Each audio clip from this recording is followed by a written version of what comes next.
Hello, HM Sheep. You know me. I'm Dr. Dan Dew. Now, looky here. I want to let you know that the last thing you should be doing is going to patreon.com/HMP and helping out this podcast. It's a form of welfare, and welfare is communism. You don't want to end up like those Jags that Patrick Swayze had to kill in Red Dawn, do you? I mean, sure, you'll get an extra bonus podcast each month, be an executive producer, or even get an exclusive t-shirt, but why? These guys are a bunch of lazy, shiftless morons with nothing to recommend them. They also refuse to bend their show to my will and turn it into a full hour-long discussion of why Agents of S.H.I.E.L.D. should be our national television show. So whatever you do, don't go to patreon.com/HMP and throw your hard-earned money their way. It only helps keep this monstrosity of a podcast on the internet. And his mama Dew always said, she said to me, "You've always been a disappointment, Dr. Dan Dew, and I cry myself to sleep every night." But she also said, "You only ever look out for number one." I'm Dr. Dan Dew.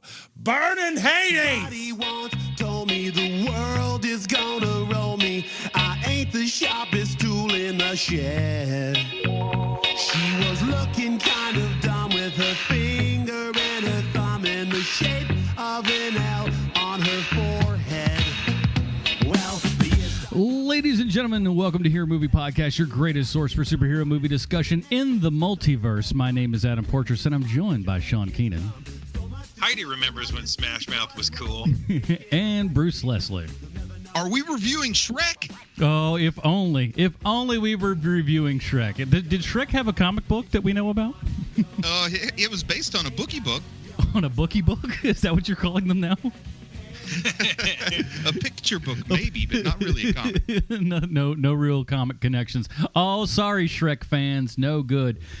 Today we are not reviewing Shrek, but we are going back to 1999 because our patrons, the people that go to patreon.com/HMP, have voted, and they have overwhelmingly told us that the movie that they want us to cover this month is Mystery Men from 1999, and it is going to be an interesting show. I think that's a movie that a lot of us remember back in the day, but I don't know that we remember it as well as we remember it, because I know that I sure didn't. When I rewatched this, I was like, wow, I only remember very, very broad strokes of this. Had you guys watched it in any time recently before then, or had it been a while? I hadn't seen it in a while, and it aged differently than I had imagined. And we'll talk about why that might be.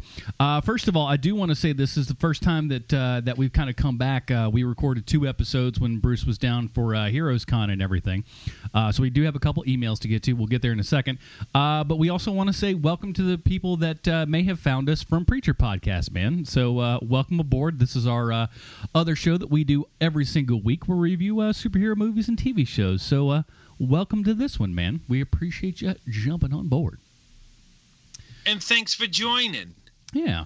Restrooms are to your left. Yeah, please wash your hands afterwards. We really appreciate it. We had some problems in the past. We didn't want to bring them up, but thanks for letting that out of the bag, Bruce.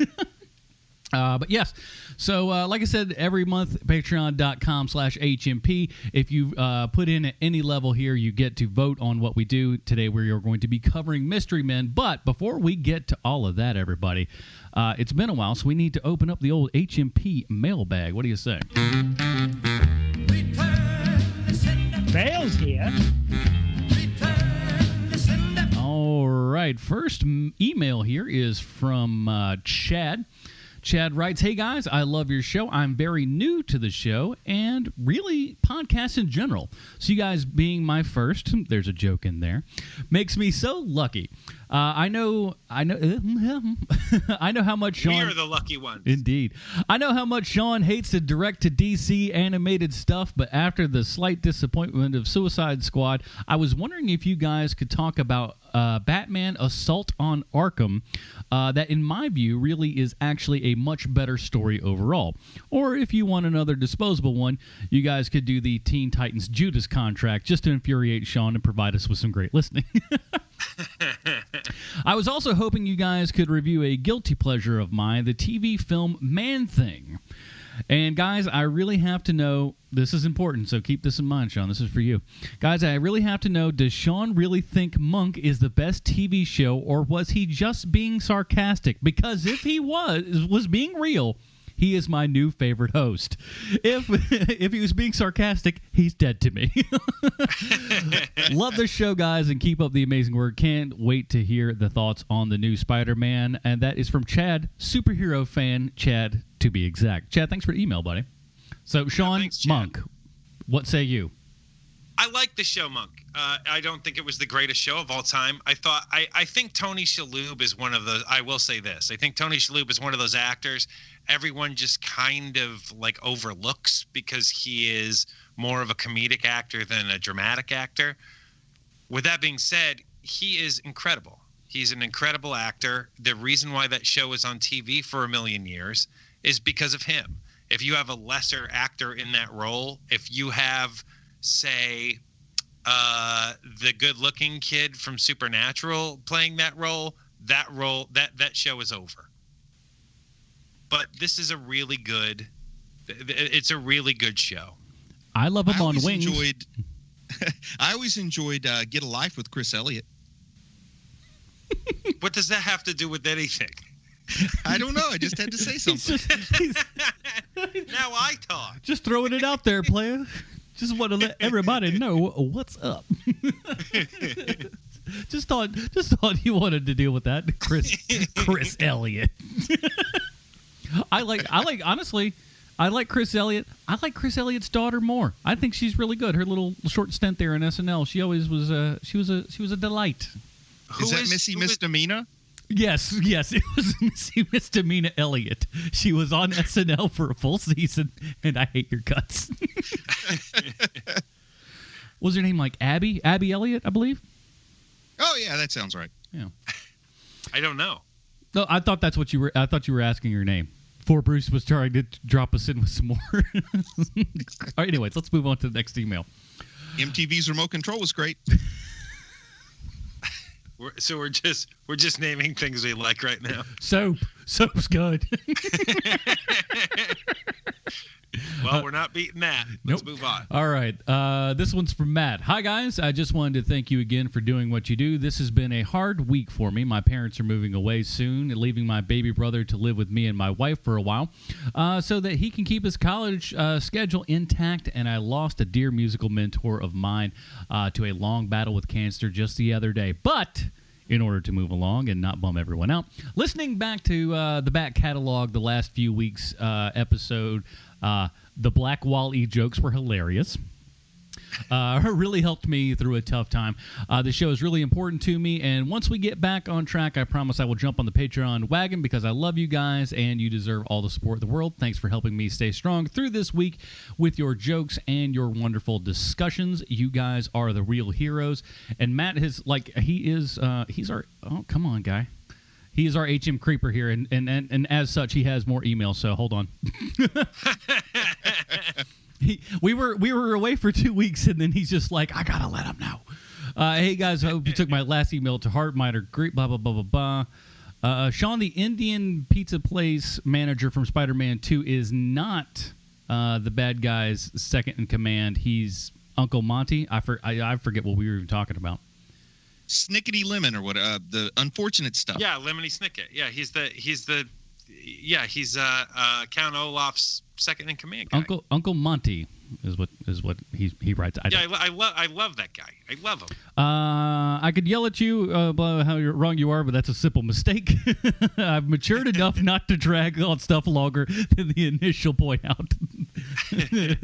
Hey, it's all about learning. So Bruce, you feel like you've seen Seth Green as Shaggy because he has a fairly big role in Scooby-Doo 2, which if you haven't seen it, I'm shocked because you're you and you have kids. Also, Adam, if you decide to read these on the air, please just say that I sent you a few emails and you're compiling them, which I am. Blah, blah, blah, blah, blah. I think he's got, one more here. HM Creeper again. I just listened to your first Flash episode. Please have Bruce or Sean read on from here. too late. Forgot. How dare what's his name that emailed your show accuse Adam of being carried? How dare you, SOBs? You all work so hard on this show, but I know Adam is truly the backbone of the show, without whom there could be no show.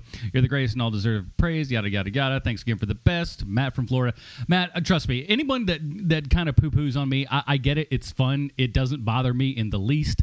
I'm cool with it. Good. Thanks for the backup, a-hole. I was just like... Keep them coming. Keep the Adam bashing coming, emailers. Well. Yeah, I don't remember that email. Was it something particularly rough? No.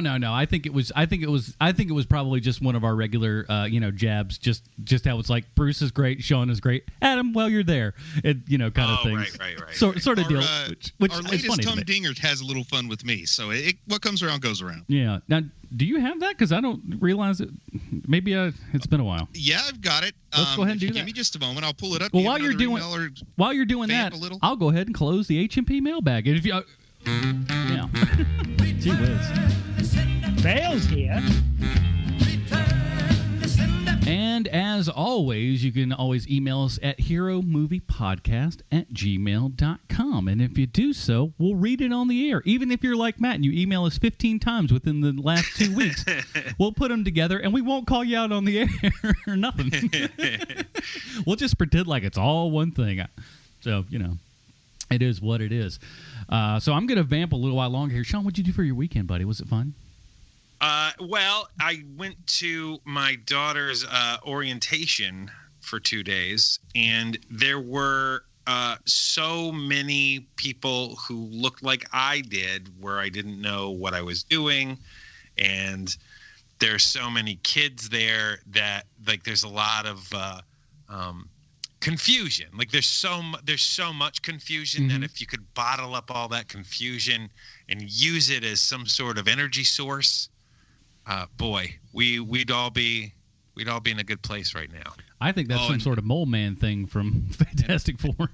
And Adam, I'm heartbroken. It's 4 stars. Oh, yes. Yeah, I forgot about this one. Go ahead and read that there. Okay. It's a 4-star review, which we call a ho-humdinger, right? I thought that's a ho-humdinger. Yeah. And it's called I'll Upgrade to 5 Stars by iTunes user KAMCS. But it says, I'll upgrade to 5 stars when Sean promises he won't do an eerily accurate impersonation of an old boss of mine who kept telling the black women in my office to read Uncle Tom's Cabin and would wear his $2,000 Armani suits for 3 days in a row in the same shirt. No. The gag reflex is still strong, and the H word provokes it. That H word is humdinger for folks who don't know. Now, to actually review. I come as a fan from the Preacher podcast and have been suffering from June-itis when normal seasons are over and summer seasons haven't started yet for TV. I needed great content, and here it was all along. I seem to agree with Sean about 85% of the time. It's probably because I'm 15% less attractive than Kirsten Dunst. Oh, no. Adam does a great job. Oh, no. Adam does a great job of creating a completely new vibe than he has on the Film Find, and I think it takes a lot more talent to be successful in 2 different styles of shows covering overlapping material than the other reviewers might realize. And brunch. Pronouncing things doesn't matter. So Bruce does a great job with his knowledge and his boundless enthusiasm for superheroes. Thank you for all your work. Thank you for trying to get better broadband. And thank you very much for being so good to your fans and patrons like me. Every time Sean says, I have a prepared statement, I laugh very loudly. I've considered making it a ringtone. Just a thought. Wow. It's good. And yes, we just, there's gotten to a point on this show where we're just like, we're going to let Bruce say however he wants. We're just like, he's a special young man. And it sounded a lot like, Brian Fellow in there, where they're just like, hey, he just says what he wants. Brian Fellow. He just has an enthusiastic outlook on life, and we just let him do what he wants. Wow, a Brian Fellow reference. Adam, you win this week, buddy. That is hard hardcore. Good job by you. Oh, it's one of my favorites of all time. All right. Too. Thank you so much for that review. If you'd like to... what was the reviewer's name? Cam CS or something like that. Well, Cam CS, you made my week by saying you're thinking about making that a ringtone. That's pretty awesome. Now tell And him just you for won't... old time's sake, just say, read Uncle Tom's Cabin Tour. Hey, you should read I can't even say it right. You should read Uncle Tom's Cabin. I think you said I love that Harriet Beecher Stowe myself. I think what happened was you probably said humdinger in like a really weird way that set this person off on a direction that they weren't, comfortable with going down again in their life. So he'll say it a different way. You want to hear something weird? Harriet Beecher Stowe lived right down the road from me. Not at the same time. The little lady that started the big war. We were roommates. Me and Harriet Beecher Stowe. I'm old, but I'm not that old. So he won't do that voice again as far as we're aware. Drop it up to 5 stars. I'm sorry. I'm getting don't be like Dr. Dan Dude. Bring it up to 5. All right, everybody, let's jump on into it. This week, the patrons told us they want us to review Mystery Men, and what our patrons say, we shall do. Here is the trailer for Mystery Men from 1999. In a place called Champion City, the forces of good and evil Captain Amazing. What a surprise. are about to collide. Well, we've always been each other's greatest nemesis. Nemesis.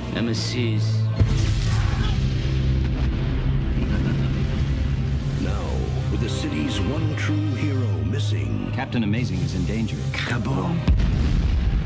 Who will step forward? You again, wannabes. To answer the call of justice. Don't mess with the volcano, my man, because I will go Pompeii on your butt.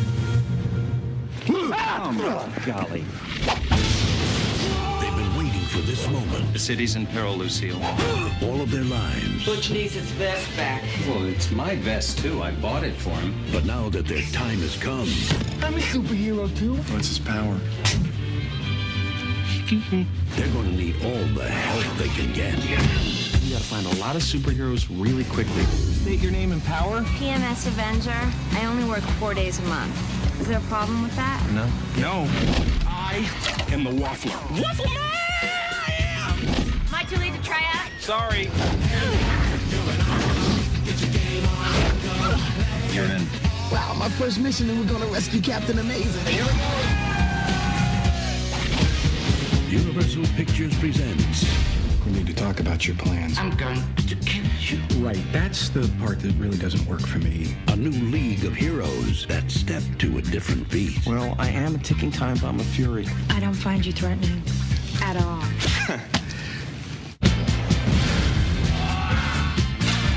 Let's do some carnage.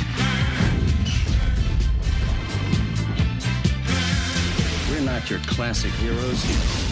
We're the other guys. Mystery Men. I'm invisible. Can you see me? Yes. Wow. Maybe you should put some shorts on or something if you want to keep fighting evil today. All right, everybody, that was the trailer for Mystery Men, our Patreon review of this week. Here is the IMDb plotline. As we know, IMDb always 100% correct in everything they say and or do. A group of inept amateur superheroes must adapt to save the day when a supervillain threatens to destroy a major superhero and the city.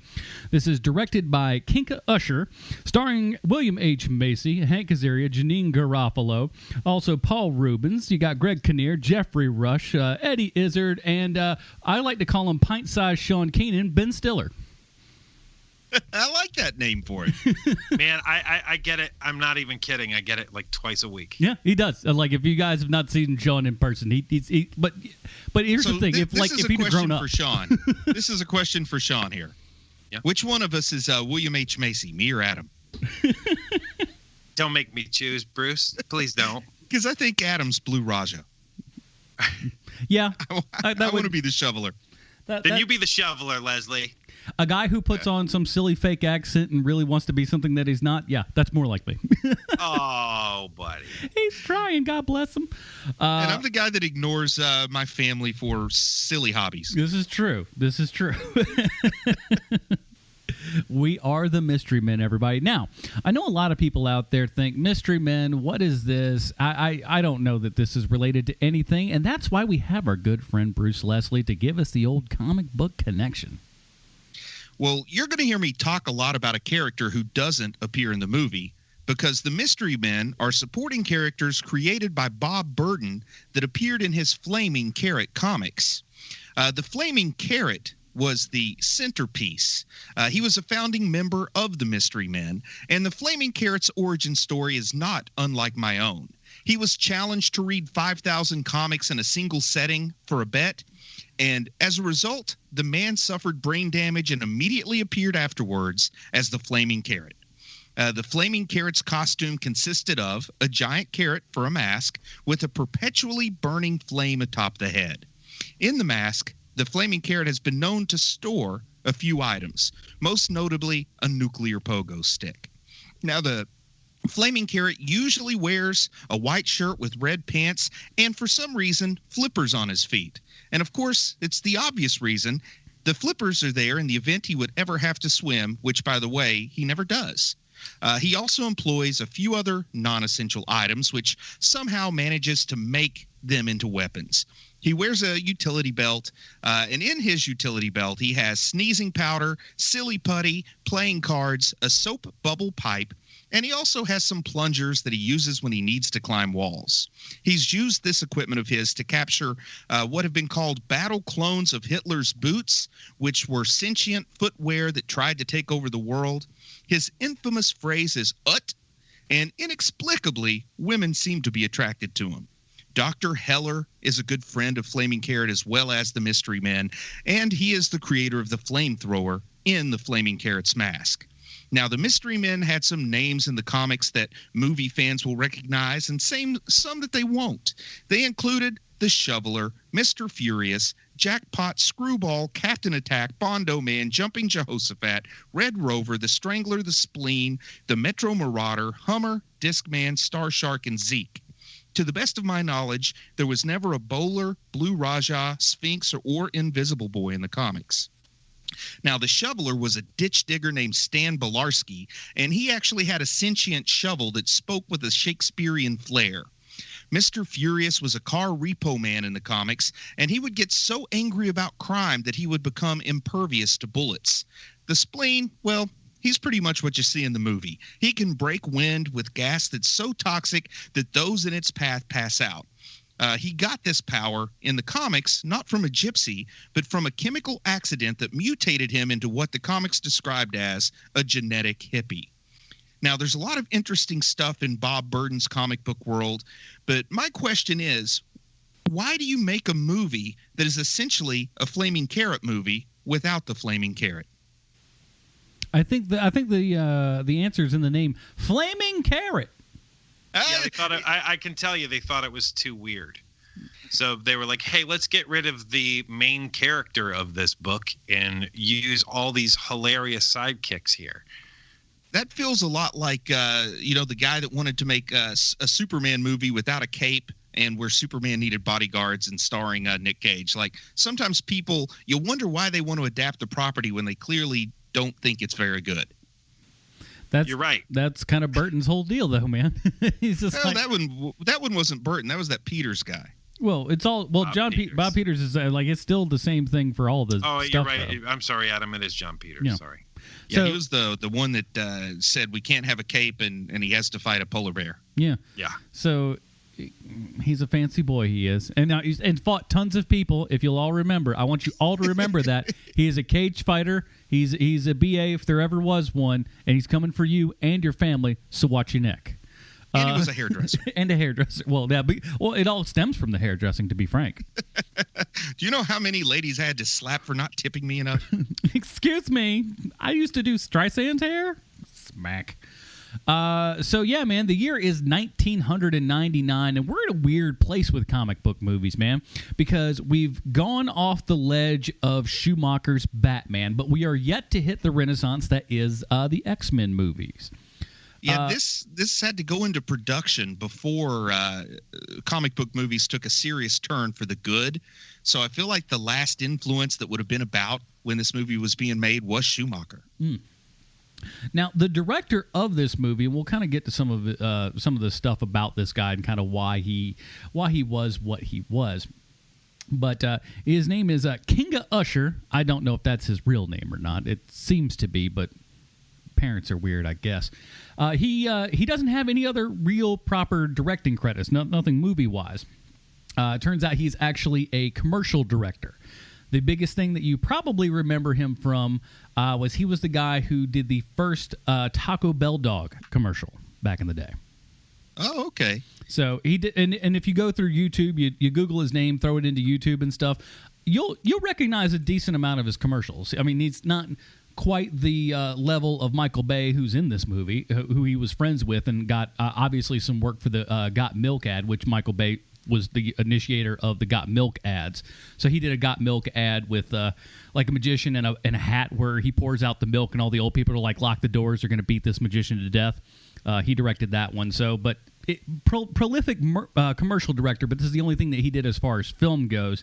And when you listen to his audio commentary on the DVD, which I've listened to most of it, he seemed to have liked the idea of all of this, but supposedly he was just like, there's too much just junk going on. I'm going back to directing, 1-minute commercials that are fun.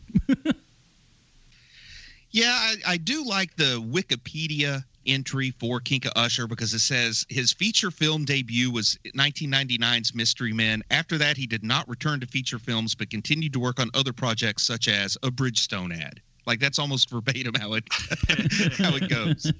And something. Well, I don't. Have you guys done any of the back matter on this movie where you like how problematic this movie was? No, man. This will all be news to me if you share. I got little bits. So first of all, the first thing you got is that Ben Stiller and Greg Kinnear hate each other. So much so, in fact, that Ben Stiller tried to get out of doing this movie. Oh, wow. Well, if I were the producer, I know what kind of call I would have made. What kind? I would have said, okay, next, who wants to be Mr. Amazing? I'll take anybody. Send somebody over from Central. It's not a demanding role.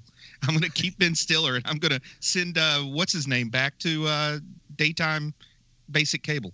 But don't forget, though, Bruce, is that Greg Kinnear is actually a bigger bankable star at this point than Ben Stiller is. Like, Ben Stiller had done a couple of indie movies and, like all the cool kids knew who he was. But it's not like your parents knew who he was at that point. Yeah, but like I say, it would have been an easy call for me, given that I say what I want. I don't know. Hindsight's 40/40, whatever. I do me. You know what I'm saying? Hey, I really liked that show that Ben Stiller had on Fox. I can't remember the name of it, but I liked it. It was very cleverly titled. So that's the first problem, is that Ben Stiller cannot stand Greg Kinnear. Greg Kinnear can't stand Ben Stiller. Ben Stiller's trying to get off the show. Next thing is that because you have so many comedians in this movie, everybody wants to give their 2 bits for the comic tone of this movie. So everyone on the set is sort of argumentative about how, look, it should be like this. No, it should be like this. And you have a first-time movie director who wants everybody to like him, just absolutely losing control of the set. And so you have what would start off as like, small arguments and disagreements would start blowing up, to the point where people are yelling at each other on this set. So you have that as well. You have the problem of tone with this movie. Where is the line? Is it like is it funny? I mean, are you going strictly comedy here? Are you trying to go comedy drama? Are you trying to make fun of the genre of comic book movies, or are you making a comic book movie? Things like that. And also, just to wedge in some reason behind my decision making, something about Mary was a year before this movie.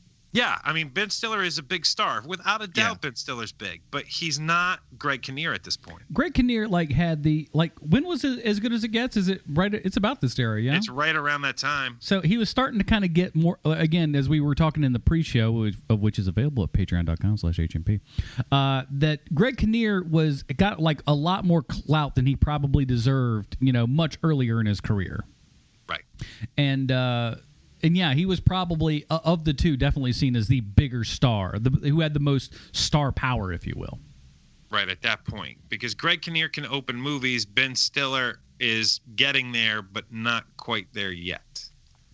Now, now those reports are interesting, and I'm much more obliged to believe those, because obviously in hindsight, you're always willing to put on some rose-colored glasses. How many more sight, metaphors can I throw in there? But he on the Kiga, whatever the heck his last name is, on the director's commentary and everything, he, at least depending upon when he recorded this, has fairly decent memories about it. He whatever happened, he's either glossed over in his mind or did not know was actually a thing, or it's just straight up lying. Because I'm over the third. Because the way that he's going about it, it's just like, oh yeah, well, he talks about how there was a lot of improv and stuff on set. Ben Stiller and Janeane Garofalo were always having a back and forth, but according to him, it was a more friendly back and forth. But now, granted, they work together. Ben Stiller and Janeane Garofalo are, they work a lot together, right. So they can do that. And you've been in the room before with people who are creatives, and arguments are going to happen when you have two creative people in the same room, and it has nothing to do with personal stuff. It's literally just, look, this is what I think is going to work best. Right. And when you don't have someone at the helm saying, all right, guys, let's rein it in. This is, enough of this. Let's get back to the reason why we're here. Things start spiraling out of control. And I know that this movie cost $60 million or thereabouts. It's right around there. I don't know if that's how much money they had going into it. I'm wondering if they threw more money at it later because they needed to. And I have to think that such a big part of the budget was the cast. I mean, without a doubt, man. Because they're even reusing old roles. Batman sets on this movie. I think you're right. And no, Batman I know plots. they are. They literally were recycling Batman and Robin sets. I think it is Batman and Robin. There's several sets in this movie that are from Batman, and so what are you spending that money on? You're spending it on there's no less than 5 people who are going to be fairly big stars in the next few years, or are already stars. They spent $5 million on Dane Cook. Man, they sure give him a lot of trailer time for a guy that is not in the movie for more than he is in the trailer. Yeah, it's one of those things. And when you saw the trailer, which by the way, back in 1999, you were bombarded with that trailer, boy. And but yeah, he featured highly in it, and it just feels like somebody had something to do on the inside where it was just like, we've got to promote the crap out of this, We got to open strong because we're not going to have a long run. Well, I don't know. It was really bizarre, but that was like his first real big foray into mainstream kind of stuff. And like I said, it is weird because as much as you see it in the trailer, you remember back going, oh yeah, he had a pretty decent part in that, didn't he? Nope. But when I look at this movie, and I don't want to give away too much about how I felt about it, but I do feel like it probably should have been better than it was, given, a recognizable cast, decent amount of money, actually really good source material. So for me, I kind of maybe lay, for lack of anyone else to blame, maybe I lay whatever blame I may have at the feet of Kinky Usher. I think so. If you know what, I'm just going to start giving my feelings towards this movie. If you guys are okay with that. Oh yeah. So, all of the building blocks are there for a movie that could be great, but you have to make a decision on what type of movie you're making. Are you making something like The Tick, or are you making something like Batman 66? Or are you making like a Schumacher? Are you making fun of the Schumacher Batmans? Like that sort of thing. What kind of movie are you making here? The problem that I have with this movie and I had with it back then too, is that this movie consists primarily of dad jokes. And yet I still didn't laugh. That's why I'm blaming the director. And now, so I can speak to that a little bit, having listened to the majority of the director's commentary and everything. He seems like a guy who loves a lot of dad jokes, because he talks about very specific things that they were either going to cut out or and didn't, or things that they decided to put in later that were, your favorite thing, Sean, when he's throwing the forks at the dartboard and everything, the cat out of nowhere that doesn't belong anywhere near that scene. He was just like, like a production intern or something added that into the edit, and he was just like, yes, let's keep that. Like, he was on board with that, and then adding fart sounds and all that kind of stuff. That was his bag. And Mr. Usher went to the mat fighting to keep in the scene where the skunk comes out of the bushes and humps Pee Wee Herman's leg for no real reason. Interesting story on that one. That was actually written back before the people who wrote the current script were there. I forget who he said that those people were, but they had written a lot of stuff. Most of it got thrown out, but that they specifically kept from the early draft, that they pretty much threw everything else away, kept the skunk humping scene inside of it. Should have been my favorite scene, but wasn't. If there was any scene that Bruce was going to totally love the joke of, it was literally that one moment right there. Yeah. When they dropped the ball on that tells me there was a problem.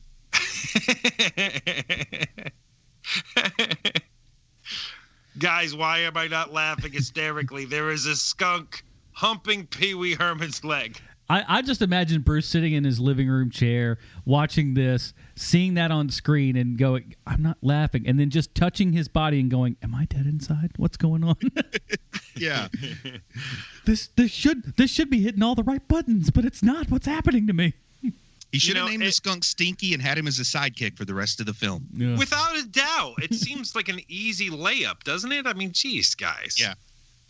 So here's the thing with this movie to me, is that watching it now, let's do that first. Let's start with watching it now. Mm-hmm. Watching it now, this ranks right up there with, like, boy, time has just ravaged this movie, And it feels like one of those movies to me where people who like it love it, regardless of how good the movie is. Which is fine. I have those movies too. There's movies I can't explain to you why I love The Black Hole so much. I just do. But this movie is, when you're watching it, without having those rose-colored glasses on, it's just not very good. It's so long. It feels like this is like Kill Bill volumes 1 and 2 put together. And another part about that is like, honestly, when you listen to the director, he wanted so much more into it. He's just like, we had this scene, we had this scene, we had this scene that I thought were really good, but we had to cut for time. I'm like, dude, you're overlong at just over 2 hours in the first place. And, I'll say that I have a feeling the whole time I was watching this, I had a feeling that it was either made 5 years too late or 5 years too early. Because I think the movie as it is probably would have been received better if it had not come out so close in proximity to the X-Men, Bryan Singer's X-Men, and then soon to be followed by Spider-Man. So if it was released a little bit earlier where we were still wrapped in Michael Schumacher. Is it Michael? Joel. Yeah. Michael Schumacher's a race car driver. When we were still wrapped in Joel Schumacher's Gotham City with neon nipples and stuff, I think it would have went over better. Or, only a couple of years after this, the Patrick Warburton live-action Tick comes out, which is sort of the same kind of story, only it's just told so much better because there's a little bit of a different sensibility by the time 2001 rolls around, where superhero movies are suddenly a little bit more serious and they're not things like Peter Hooton's Doctor Strange or Bill Bixby anymore. Not only that, but the Tick also makes a clear line in the sand of what kind of show it is. This movie doesn't do that. It seems like they're trying to do both things at the same time. Are you an actual superhero movie, or are you making fun of superhero movies? Yeah, which is it? And they don't know if they want to be a farce. They don't know if they want to be a farce, if they want to be camp, or if they want to be just straight up comedy, because they kind of go back and forth on that too. If it's camp, you really need somebody to play it straight like Adam West. Yep. or Patrick Warburton, who plays it pretty darn straight in The Tick. But to hilarious effect. I think you're right, though. Yeah, if this had been like a 2007, this would have made go a ahead, lot. Adam, I'm sorry. That's okay. I feel like had this been like, you're right, like maybe like a 2007 or something, where they have a little bit more time to have comic book movies become what they are today and really start have that kind of. Because I feel overall it is trying to be a little bit more of a commentary from what I kind of gather from everything, what little bit of research I've done on it, but it doesn't quite belong where it's at. It's like it's at a. You're right. I think it's really at a bad time in '99. And it's like it's like part of the story, and what was really in the comics was the idea like this is the bad news bears of superhero teams. Like they know that they're blue collar and that they're not the guys that are going to be in the limelight, but they're scrappy and they come together and they win the big one. But in this movie, sometimes it's like they're supposed to be the little guys that we relate to and root for. Then we're supposed to be laughing at them rather than with them or rooting for them, you know. And then at other times we're supposed to be impressed by like how awesome they are. It just seems to be a little bit inconsistent in what its objective is. And it does feel like three scripts, you know, at least three scripts being kept together, you know, one part of script A, one part of script B, one part of script C, and then of course the skunk humping. We kind of live in a funky middle world with this as well, to where the majority of these people, if you go, you know, the Shoveler, Hank Azaria's character, Captain Furious, whatever they're horrible names, by the way. You can't really remember them other than the Shoveler because he's obviously just got a Shoveler. Blue Raja, you know, all these cats. The Sphinx. But the problem is that with these guys and stuff, the majority of them don't really have powers per se. And so so at that point, you're also kind of going, well, I guess it's just like a real people can be superheroes kind of thing. And then that totally gets broken by the time that you have the Invisible Boy truly go invisible. So it's just like, what kind of world are we living in here? Is it a true fantastical world where people have powers? Or is it a totally, normal world where people are just playing pretend? And then we've also got the bowler with telekinetic control over a bowling ball that's haunted by her dead father. I mean, so they do bring the magic into the normal world where they can't make up their mind. Is this a normal person in a magic world story or a magic person in a normal world story? You know, you kind of feel like at first they want to go kick-ass where average people want to be heroes and they're no good at it, even though this does predate kick-ass. I'm using that as a reference point. Or do they want to go like Watchmen, where it's a whole bunch of unpowered people, but then the one person who truly has power is so distinct from them all that it causes a problem in and of itself? But it feels like, okay, we're going to sort of set up the rules that nobody really has superpowers here. But then when we run out of ideas, we're going to go ahead and bring in people with superpowers, like more than one of them. It's been a really long time since I've read the source material on this, Bruce, and I'm sorry for putting you on the spot, but the mystery men in Flaming Carrot, they actually do have superpowers, right? Yeah, I mean, the only one who doesn't have a superpower is the Flaming Carrot, at least to the best of my recollection. But, you know, the Spleen has his power.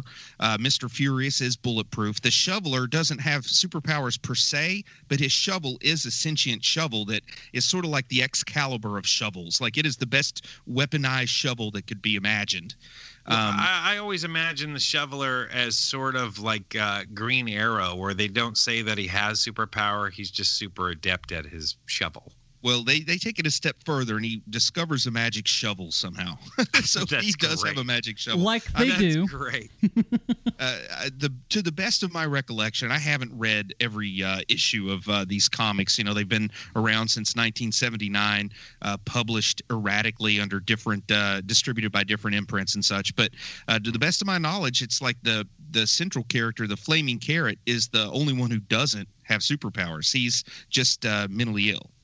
Right. From reading too many comics. That's what I seem to remember. And I can't remember this either. Did the creator of these books, did he like this movie? He didn't, right? I think he liked it because he really hadn't written much Mystery Men in a while. And I think it kind of was a little inflow of cash. But as far as what he thought specifically of the movie, I don't know. He gets a writing credit, I believe, even though I don't know how much he actually wrote. but it's more than just an inspired by, based on, story by credit. I think he gets a co-writing credit on it. Oh, nice. So he probably doesn't. If he doesn't like it, he probably keeps it to himself and acts like he likes it. I'll put it this way: at least IMDb, he's just listed as creator. Okay, so maybe I'm wrong about the credit that he got. I might have just read the opening credits wrong, but I felt like I saw him get more than just based on or created by. But like I said, I'm wrong every once in a while. Now let me no, Bruce, no. Let me drop a little something on you kids. Let me give you a little bit of idea from your boy, who's the writer of this, Neil Cuthbert. Neil Cuthbert, he directed some all right stuff, or wrote some okay things. A lot of people around my age, maybe a little bit younger, enjoyed some Hocus Pocus. That was a big thing for some kids. The Return of the Swamp Thing. But he directed a couple episodes of St. Elsewhere. But his other big thing, he hasn't worked since 2002, and that movie was The Adventures of Pluto Nash. So sums it up, man. Neil is not doing so hot. And it's weird to me because I might be missing something when I just do a quick tour of my head here. But when it comes to Dark Horse, I think of two movies. You know, I think of the Hellboy movies, and I think of this. And boy, those are different, and pretty enough aren't that different. Yeah. At least for the first Hellboy. Isn't The Mask also a Dark Horse movie? I think so. Am I wrong? I think it is. That was one I didn't know if that was Dark Horse or one of the Image predecessors. I'm fairly certain. It feels like Dark Horse to me. Write in hearmoviepodcast@gmail.com. And I mean, this one was produced by Dark. All right, Universal. Bruce, call us back again. You're kind of going in and out. We'll vamp. All right, I'll do that. But look, here's the thing. This movie is interesting because, for me, it's kind of like I sort of dig what they're doing, but at the same time, it's like the second you feel like you really like it, they do something else that's super 90s, and it's like, ooh, yeah, that's a no good. Yeah, just having Smash Mouth and that actress Claire Forlani in your movie. I'm back. Is that good? Yeah. Very good. Just having Smash Mouth and Claire Forlani in your movie immediately tells me, oh, this was made in the 90s. I like her a lot, though. Me too. I think she's great. I think she's adorable, and I can't hear her British accent when she has an American accent. Yeah. But, you know, I mean, come on. There is a time and place for Claire Forlani, and it is not 2017. Yeah, not really. And The Mask was Dark Horse Pictures also. So there we go. So now I got a third one to throw in there, but this is maybe the underachiever of the three. Fun cameos. I like the Dana Gould coming out of nowhere in the Little Trials. I like that stand-up cameo more than Dane Cook. Oh, really? And I know that at this point it's kind of cliche to say negative things about Dane Cook. I think we all kind of understand. You're not illuminating anything, but I do have to say that his cameo here pretty much sums up, to the best of my knowledge, his stand-up career. Like, that is what he did on stage for an hour at a time. It was very Dane Cook. Now, I'll say this though. Funny, the what was it, like Miss PMS or whatever? You heard her in the trailer there. Who came? The PMS Avenger. PMS Avenger. All of her shtick actually was written by Dana Gould. Really? I like that, man. Simpsons writer, the Hank Azaria connection there. Yeah, very, very much so. So, I mean, I thought that was kind of cool, but it did seem like there was so much kind of improv and writing on the spot and stuff. But I think I'm more apt to believe that he didn't really have complete control over the set. Now, what did you guys think of that audition scene? Because I feel like a lot of this movie hinged on that audition scene. That was supposed to be a real fun moment to get you to invest into the story. Do you feel like it's satisfied, or do you feel like they just burned a lot of jokes, or did it make you even say, boy, I'd kind of like this movie better if we were following some of these other characters around? Oh, and yeah, I mean, I thought it was kind of fun, and I almost wish it would have gone on better. We had shucks, what's his name? Oh, I know it. Tall guy was in Hell. Oh, tall guy. Manute Bol. No, yes, Manute Bol. Oh, farting a stick, dude. Shaquille O'Neal. No, the stunt guy. It was Abe Sapien. Okay, yeah, Abe Sapien. Oh, right, we'll call him that. Right. I'm looking it up. Doug. Doug Jones. Jenkins. I'm like, I know there's a D and a J, but I can't figure it out because I'm stupid. Doug Jones. Doug Jones was nice seeing, I wish we could have gone into more stuff like that because it would have, I don't know, it seemed like it was fun, and then we just got off doing the same kind of crap that we were always doing. And it took so long to get there. It is 2 hours, but man, it feels like it's a lot longer. Were you guys surprised that they just went ahead and had two people dressed as Wonder Woman fighting each other? I liked it.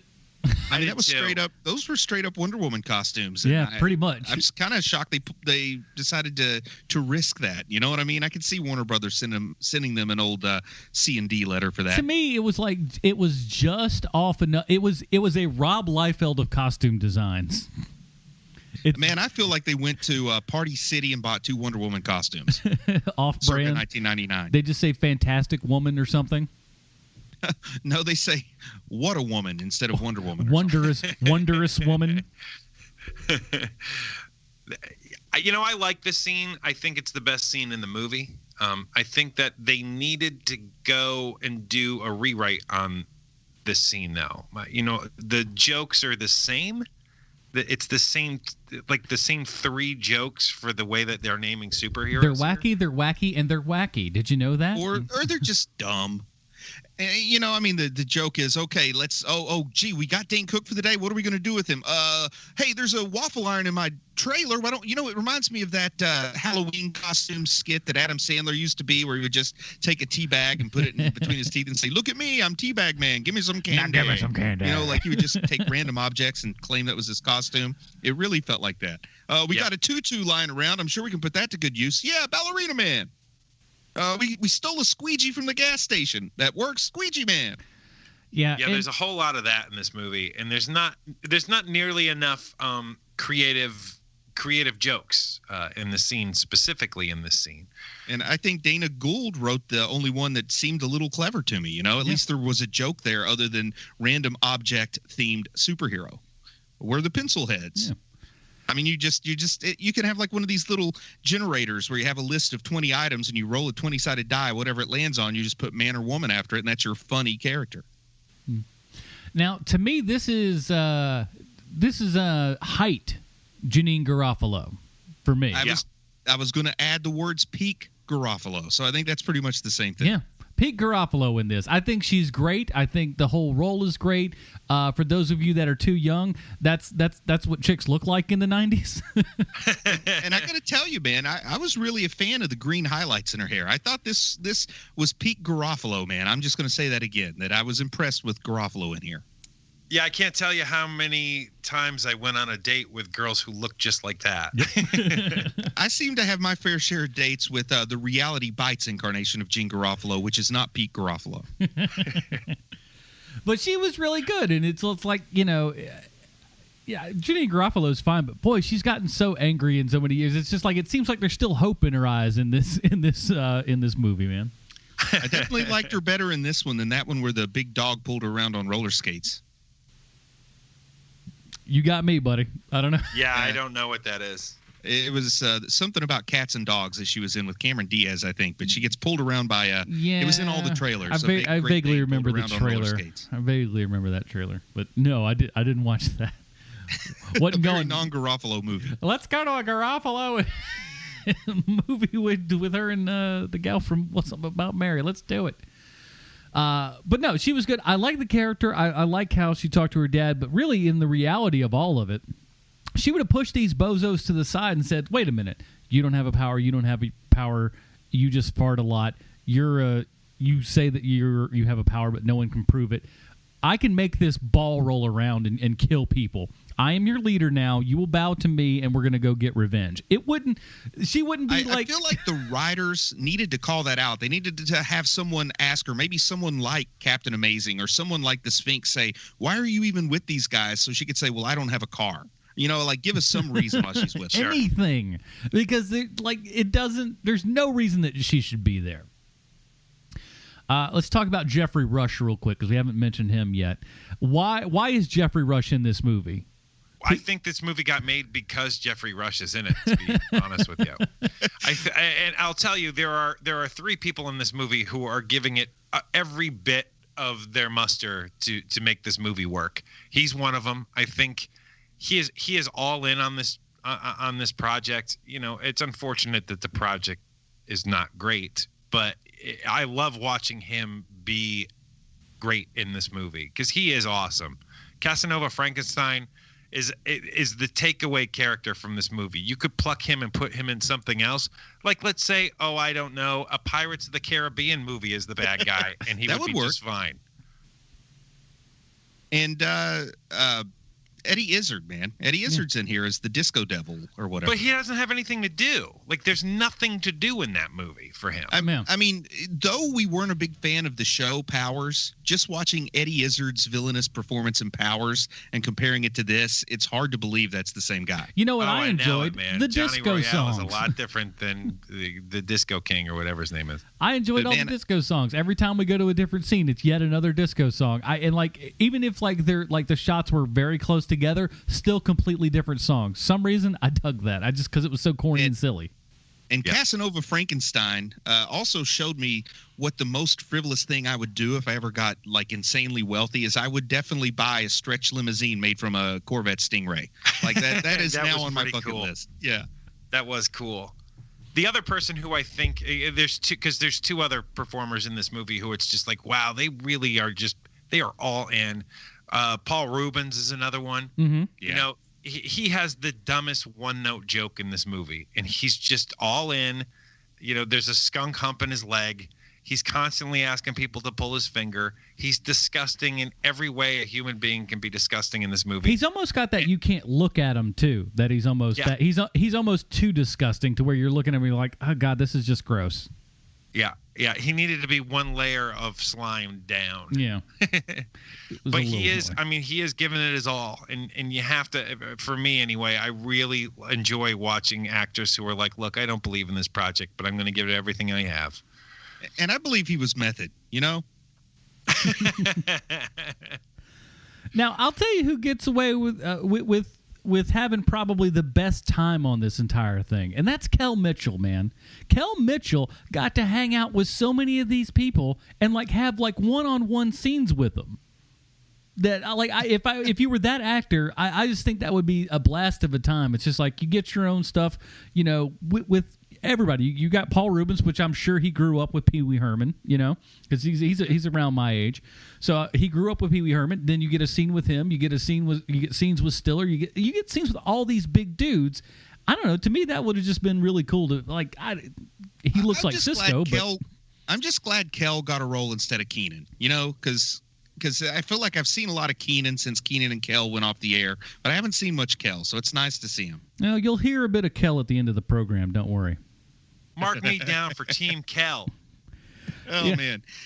And you know that there had to be at least one person that when Kel shows up for the job, they're like, oh, man, I thought we got the chubby guy. Crap, I wanted the fat dude. No, he's off making Fat Albert, too. Darn it. Oh, well. Now, I know one of our patrons mentioned this, so we've got to mention the man, Tom Waits. Oh, man, when I saw that he was in this movie, I did not remember him being in this movie. And talk about, I won't just say necessarily that he's an actor that doesn't belong anywhere near this project, but he's a pop cultural icon that seeing him in this movie just gives it a little bit more special feeling.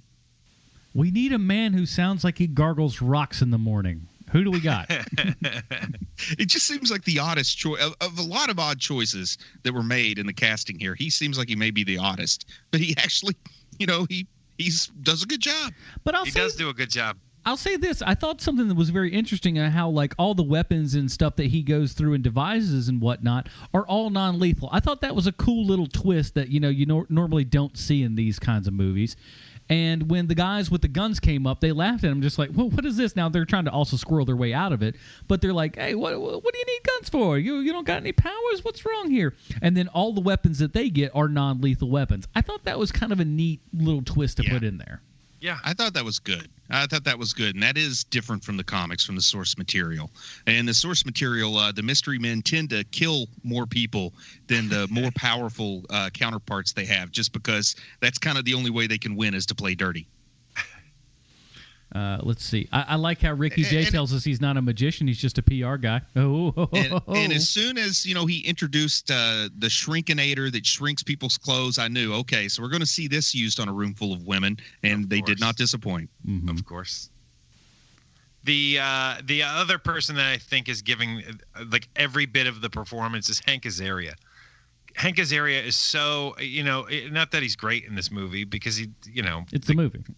He doesn't have a ton to do, but I think that he, again, is giving it his all. I love that he has a British accent while he's Blue Raja, but when he's not Blue Raja, he does not have an accent. But he's got his backstory all laid out and everything. He knows, like, he's made his own origin story. I love it.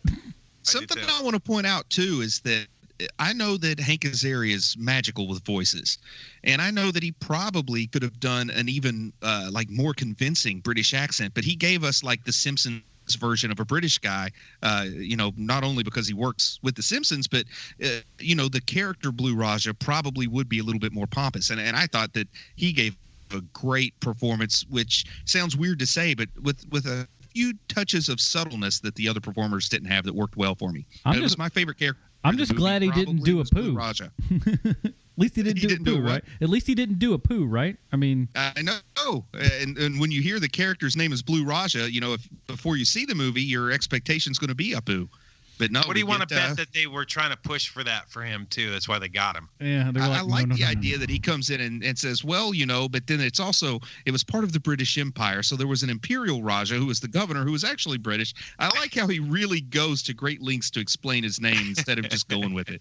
And the Skull Dad calls him a fruit, just like that. Yeah. But I will say this though, I really thought. It was almost so good it was out of place, but like the scene with Blue Raja and his mom and everything, I thought that was a really sweet scene. Yeah, where she finds out who he is and just like and just goes, well, we're gonna let's go down and get the real good silverware and everything. I don't know, I really liked that. I thought that was a sweet moment. It's not look, the movie isn't all bad. I mean, there are good things about it. I mean, the lady playing his mom was no Aunt May from the original Spider-Man movies, but she was good. What was her name? Emily Harris or something like that? Oh man, yeah, but that was Rosemary 2 weeks Harris. ago for me. There's no way I'm going to remember that. Rosemary Harris, I believe. Rosemary. There you go. Look at that. Pulled that one out of my. And what about Sally at the junkyard? Is that Owen's mama? No, it is not. Okay. No, she's very similar, but no. I can't remember if she was dead or not by this point. I would venture to say she was actually dead. I would think so too.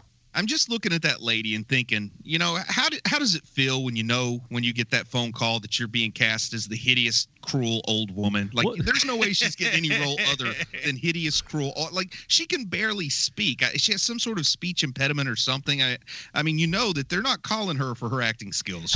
She better not pluck those hairs on her chin because they're going to get a close up. Judith, this is your agent. I got some great news for you. This just came across my desk and said we need old haggard broad.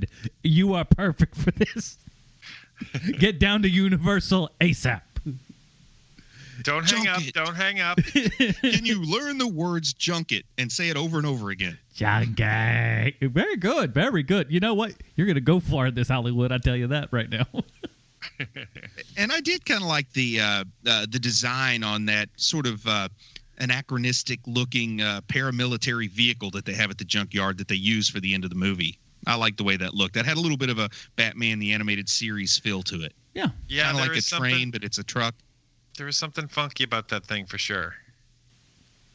See, you got good design Dr. choices. Heller goes, why, that's the most powerful non-lethal military weapon ever made.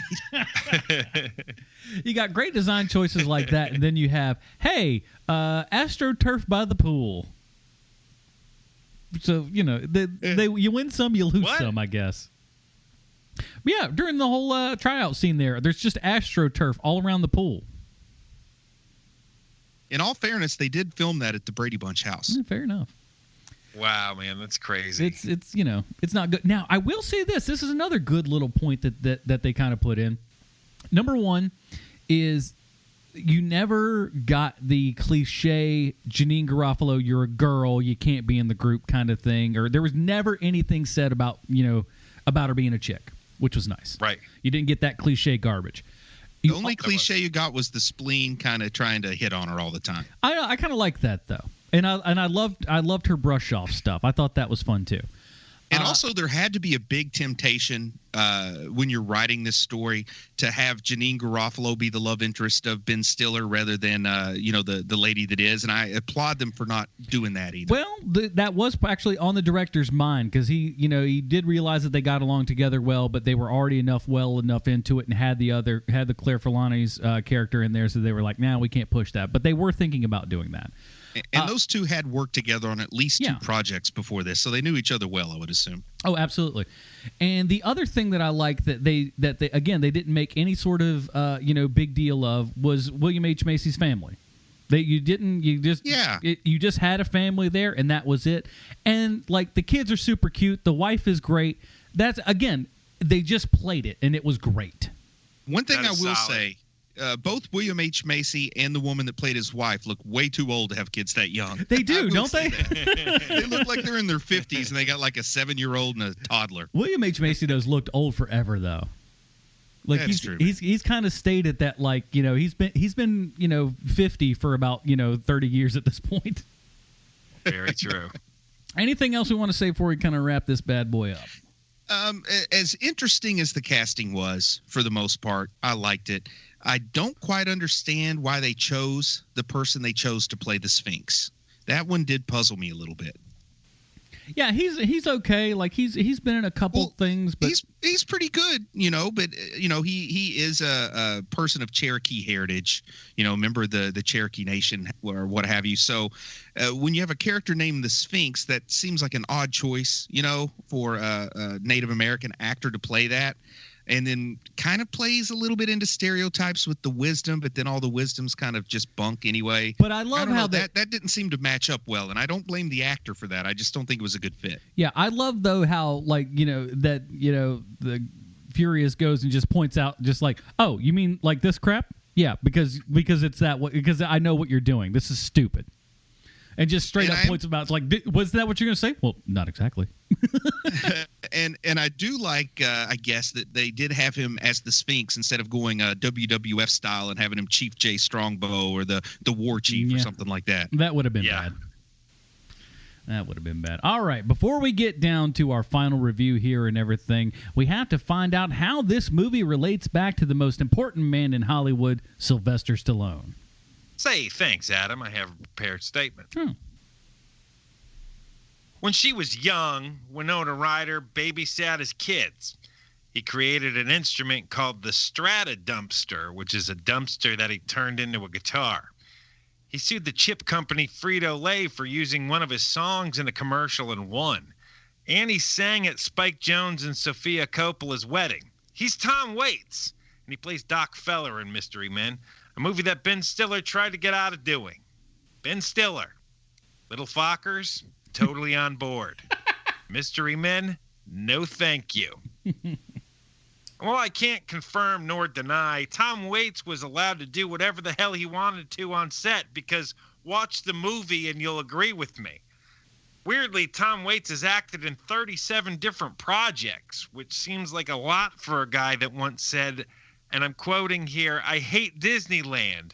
It primes our kids for Las Vegas." Now, in full disclosure, I would have put a total slam on Tom Waits here if he appeared in or had a song in a Disney movie, but it doesn't look like that ever happened. I hate that I did all that work for nothing, but it's cool that Tom Waits is good to his word, unlike my ex-wife, my parents, and if I'm being honest with myself, me. Tom Waits might be best known as a singer-songwriter, but if he wasn't, he could totally brag to people that in 1978 he played Mumbles in the Sylvester Stallone written and directed Paradise Alley, a movie about a wrestler and his two brothers who do not wrestle. I haven't seen the movie because when I was a kid, there was no way I was going to watch a movie called Paradise Alley, and pretty much nothing has changed since then.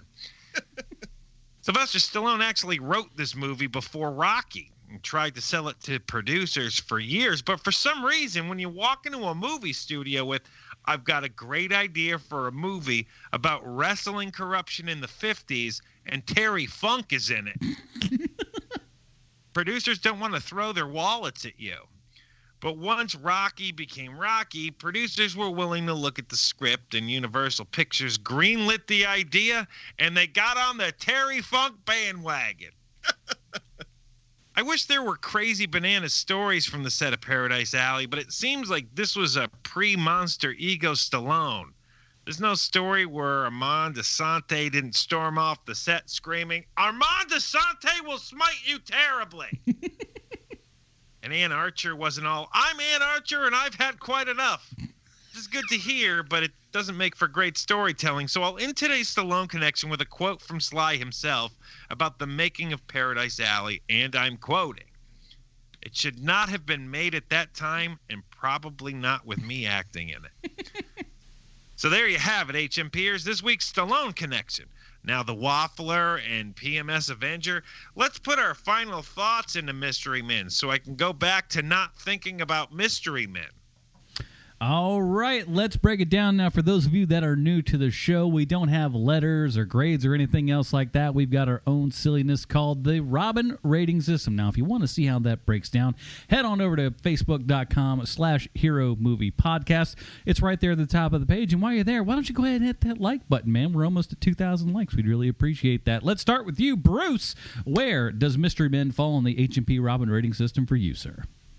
Well, it causes me to ask myself a question, and that is, when a movie has potential to be better, is that a good thing or a bad thing? I mean, there was a lot to work with here, but it just didn't come out right. It kind of like an underbaked pizza where the dough's a little too doughy. You know what I mean?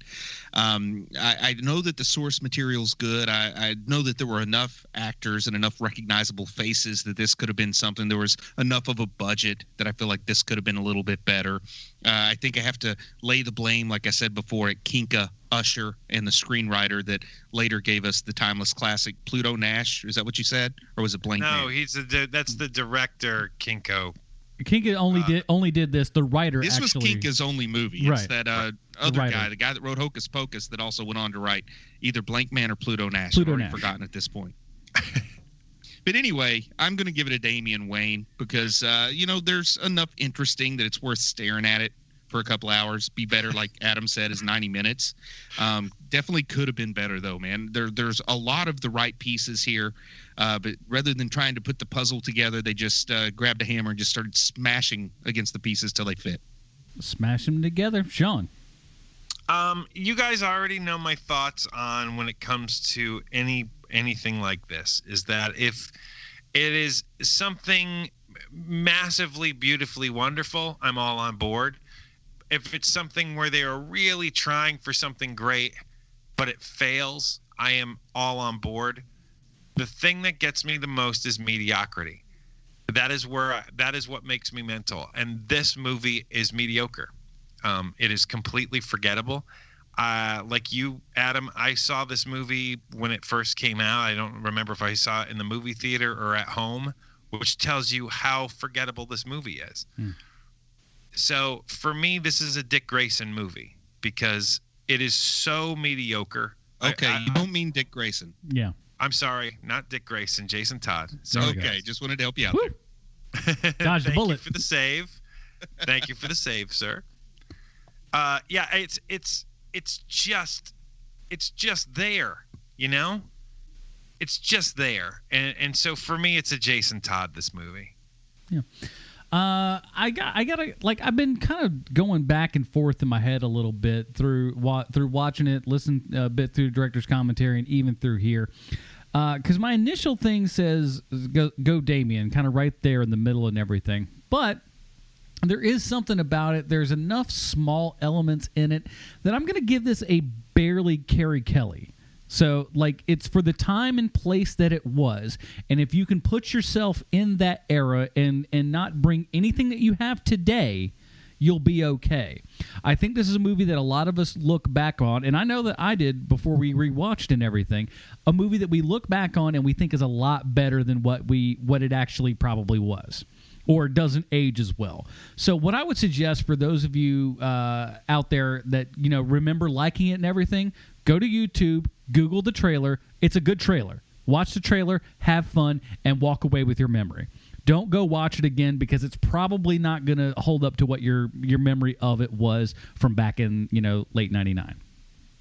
So I'm gonna. It's a very tentative Carrie Kelly, but it's between that and a Damian Wayne. So, but they're on the same level anyhow. It's a little bit convoluted, but whatever. All right, so that is it for this week. But guess what, kids? Next week we got a big one. We got a very, very big one. He has finally come home. Spider-Man Homecoming. We finally have Spider-Man in the Marvel Cinematic Universe. Early reviews from people are saying it's great. We are excited, and we're going to be bringing it to you next week because, hey, we'd be silly if we didn't. I mean, we're going to get a lot of downloads from that. It's kind of what we do. It's why we made this thing. Yeah, exactly. Yeah. Like, we love the retro stuff, but boy, we love the new stuff too. So we'll definitely be doing that next week. In the meantime, Bruce, where can we find more of your work on the internet, sir? Hey, just go straight to Amazon, man. Chubby Wizard, Wrath of the Manticore, the ebook, the paperback, they're still out there waiting to be read. And, of course, there's Dragon in the Needles, ebook, paperback, audiobook, all available. And, hopefully by this time next week, I'll be telling you guys about the Chubby Wizard audiobook. So stay tuned. Fancy. Mr. Keenan. You can find me at Hero Movie Sean on Twitter. Also, I do this other podcast called Preacher Podcast. It seems to be pretty popular. Mm-hmm. You should listen to that. And I'm on there with these two guys and another guy. It's a good time. Yeah. So thank you guys for that. Because Preacher Podcast is doing quite well, and it's because of you guys and liking, reviewing on iTunes and all that kind of jazz and all that stuff. It's keeping us in the top. HMP even slipped into the top 200 of iTunes TV and film. And again, it's because of all of you guys, man. We really appreciate that so very much, and we appreciate everybody that contributed to Patreon and voted on this movie. We may not have given it the greatest of ratings, but honestly, I think it was well worth going back and looking at to get a new fresh pair of eyes on it, to be quite frank. So thank you guys so much, and you'll be getting another one in not too awful long. So how do you sign up for that? Patreon.com/HMP. That is it, everybody. Join us next week when we talk about Spider-Man Homecoming. For Sean Keenan, Bruce Leslie, I'm Adam Portrais. Stay super, everybody. Goodbye, Marty and Evie. Somebody once told me the world was gonna roll me. I ain't the sharpest tool in the shed. She was looking kinda dumb with a finger and a thumb in the shape of an L on her forehead. Well, the years start coming and they don't stop coming. Fed to the rules and I hit the ground running. Did it make sense not to live for fun? Your brain gets smart but your head gets dumb. So much to do, so much to see, so much wrong with taking the back streets. You never know if you don't go, never shine if you don't glow. Hey now, you're an all-star, get your game on, go play. Hey now, you're a rock star, get the show on, get paid. All that glitters is gold, only shooting stars break the mold.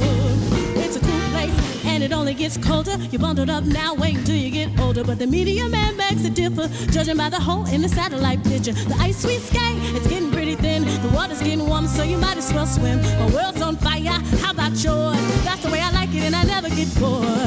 Hey now, you're an all-star, get your game on, go play. Hey now, you're a rock star, get the show on, get paid. All that glitters is gold, only shooting stars break the mold.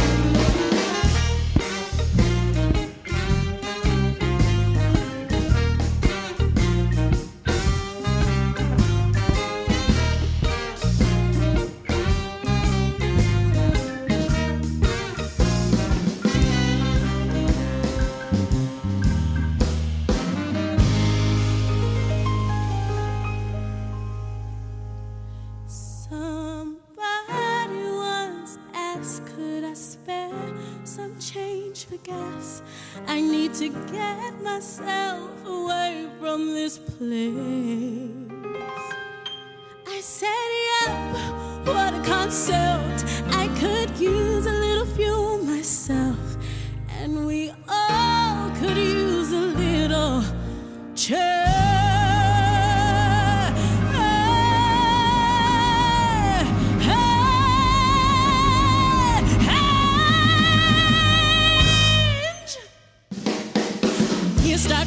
it don't stop coming. Fed to the rules and I hit the ground running. Did it make sense?